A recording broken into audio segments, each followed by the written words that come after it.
Today, we are going to concoct the most glorious Caramel Macchiato Frappuccino that's ever hit your lips.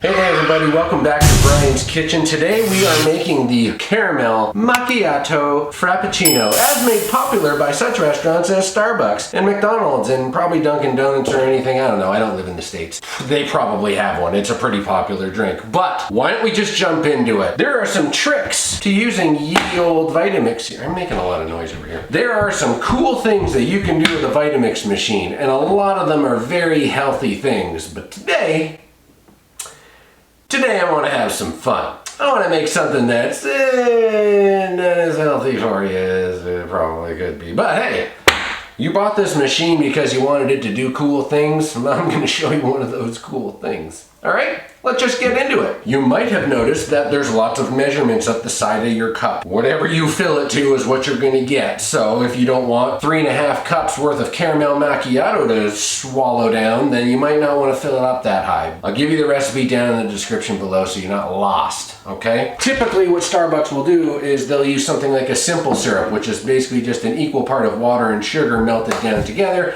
to make a nice syrup consistency, and they throw a couple pumps in there. I don't have that option right now because they didn't make any. So whatever, we're just gonna do it this way. First things first, we're gonna grab some milk. I don't wanna make too much here, but my wife is gonna want some, so I'm gonna share.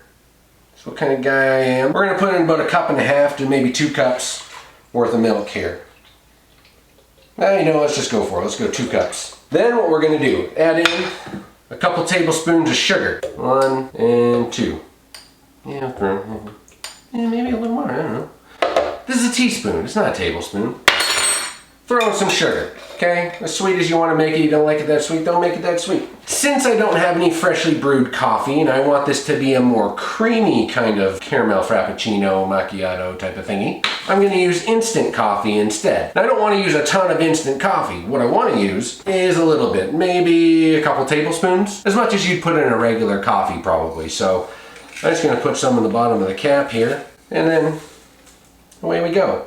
So that's probably a tablespoon or 2. Then of course we got our caramel sauce. Smuckers, only the best caramel sauce, which we're going to throw in an unholy amount of that. Ooh. For measurement's sake, let's just say 2 tablespoons or so. Last but not least, we need ice. Pro tip, when you're making a frappuccino of any kind in a Vitamix machine, you have to make sure that there is just slightly more liquid than there is ice. That's what gives it a frappuccino kind of consistency. So make sure your ice is just floating above the blades. Okay, I got some ice cubes here. Throwing 1, 2, 3, 4, 5, 6, 7, 8, 9. We'll go 10. I'm gonna go 10 ice cubes. These are regular size ice cubes. I'm gonna try that at first. If I need to add in more ice, I'll add in more ice. That should be good. My ice it's floating. It's just good enough.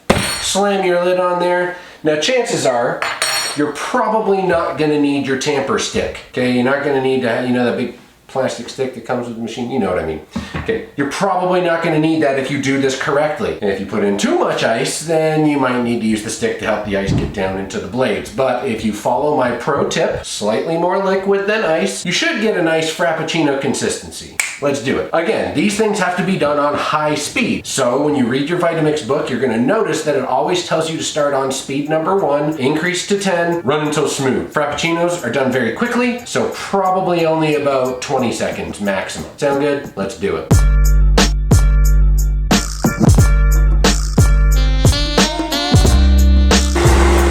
Now, as you saw right there, you could see it was a slushy kind of consistency, right? It has that icy sort of look to it.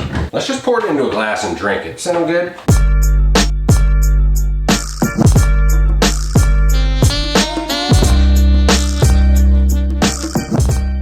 Thank you for coming by again, guys. I really hope that you're enjoying these recipes, and if you're seeing a lot of value in this and you want to see more recipes like this, consider subscribing. Hit the bell notification icon so you don't miss anything. Make sure you like the video and share it with all your friends who you think might actually get a kick out of this. This thing, No question, one of the best.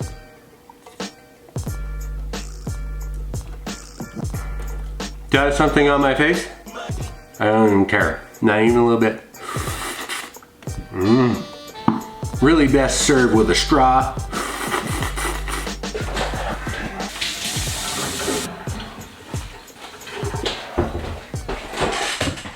Thanks for coming by. It's the money, it's the money, yeah. It's the money, it's the money, it's the money.